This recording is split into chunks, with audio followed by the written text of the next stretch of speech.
biar kelihatan. Bismillahirrahmanirrahim. Assalamualaikum warahmatullahi wabarakatuh. Alhamdulillahirabbil alamin. Alhamdulillah alladzi hadana lihada wa ma kunna linahtadiya laula an hadana Allah.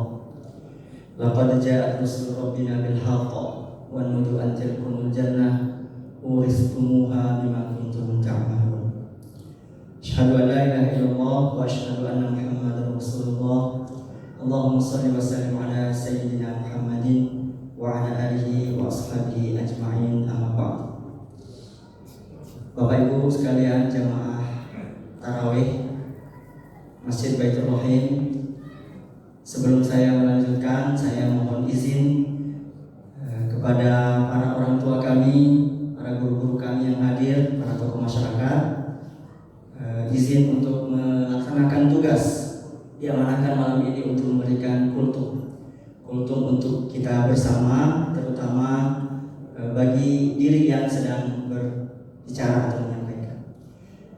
Kita bersyukur Bapak Ibu, doa kita terijabah di akhir Ramadan tahun yang lalu. Tentu kita masih ingat, kita sadar atau tidak, ingat atau tidak, kita sempat berdoa, ya Allah pertemukan kami di Ramadan tahun depan. Dan alhamdulillah di antara sekian juta orang, Allah memilih kita kembali bertemu dengan Ramadan tahun ini, dan itu adalah nikmat yang luar biasa, yang mungkin sebagian kita tidak menyadari bahwa itu adalah kesempatan untuk beribadah, kesempatan untuk menyiapkan bekal. Tidak lupa kita bersalawat kepada Nabi kita, Nabi Muhammad sallallahu alaihi wasallam. Kita nantikan syafaatnya di yaumil akhir.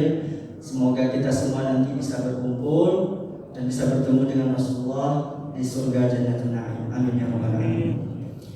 Tema yang disampaikan malam ini adalah bagaimana menjaga konsistensi untuk beribadah, khususnya mungkin dalam bulan Ramadan ada ibadah yang kita laksanakan pada malam hari, yaitu qiyamul lail atau kita sebut di sini tarawih dan witir.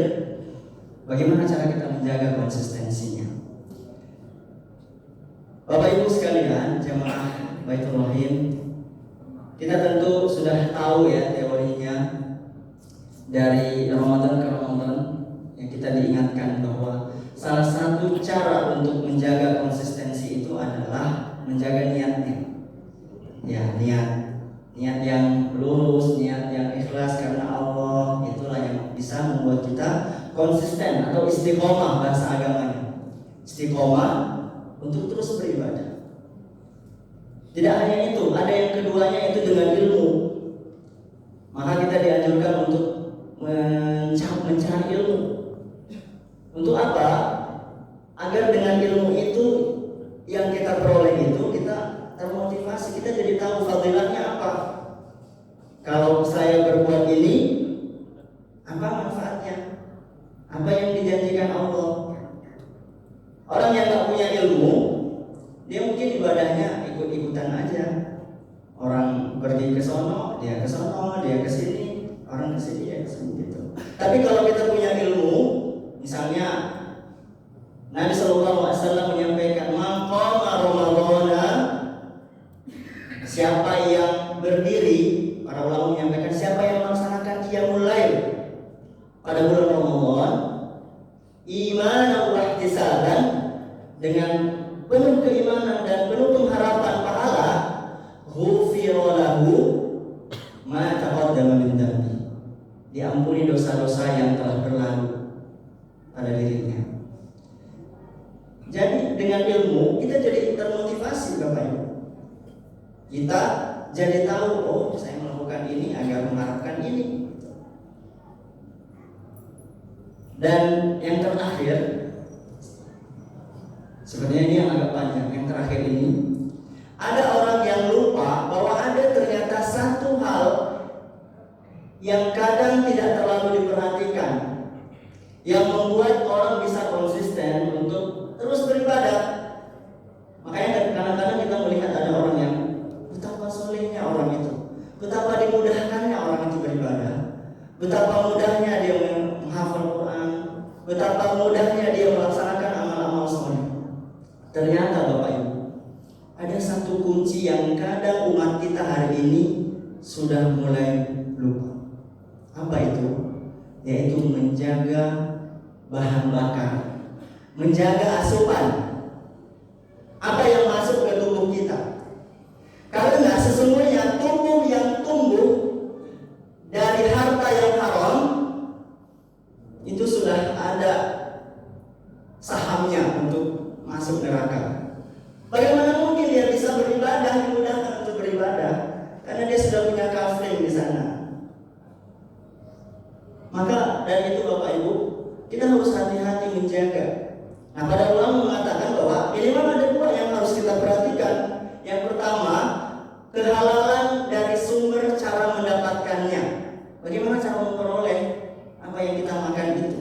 Apa yang kita bawa di dapur itu kan diperoleh ya, dengan cara mencari nafkah. Kemudian yang kedua adalah kehalalan zatnya itu sendiri. Hari ini betapa banyak orang-orang yang punya adagiumnya, punya semboyan halal haram hantam. Yang haram aja susah, apalagi dan seterusnya lah, gitu. Semua sudah tahu. Padahal para sahabat Nabi telah mencontohkan bagaimana mereka sangat hati-hati. Pernah suatu saat Abu Bakar datang buru-buru masuk rumah, dia melihat di atas tudung saji, katakanlah begitu ya, langsung makan suatu makanan dan kemudian istrinya menegur dia, itu tadi adalah makanan yang diberikan oleh seorang budak, di mana itu diperolehnya dari hasil dia melakukan peramalan perbuatan syirik. Lantas saat itu apa yang dilakukan oleh Abu Bakar Siddiq? Dia langsung memasukkan 3 jarinya ke dalam kerongkongannya sampai dia memuntahkan semua itu. Pernah suatu saat Umar bin Khattab, tatkala dia pulang, dia minum susu dari susu unta, dan kemudian dia baru tahu bahwa itu susu bagian dari zakat, yang sebenarnya itu bukan haknya. Lalu apa yang dilakukan? Dia melakukan hal serupa. Jadi bagaimana para umat-umat terdahulu, para sahabat itu mereka mencontohkan kehati-hatian ketika jangankan yang haram, yang syubhat saja itu mereka hati-hati jangan sampai masuk. Nah ini Bapak Ibu yang kadang-kadang mungkin kita lupa apa yang masuk ke dalam tubuh kita, kepada tubuh anak-anak kita. Makanya kadang-kadang kita menyuruhnya sholat kok agak berat ya, nyuruh untuk melakukan yang kita inginkan yang baik baginya kok agak berat gitu. Mari kita cek, barangkali ada yang syubhat atau mungkin yang haram masuk.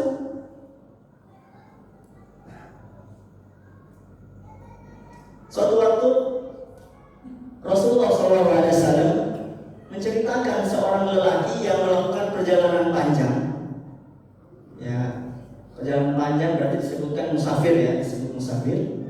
Kemudian di perjalanan itu dia lusuh, ya. Bahkan dalam suatu riwayat lain disebut bekalnya juga dicuri, artinya dizalimi. Kemudian dia menengadahkan tangannya untuk berdoa kepada Allah.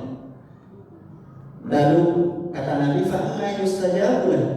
Gimana mungkin doanya diterima sementara pakaiannya, makanannya berasal dari yang haram.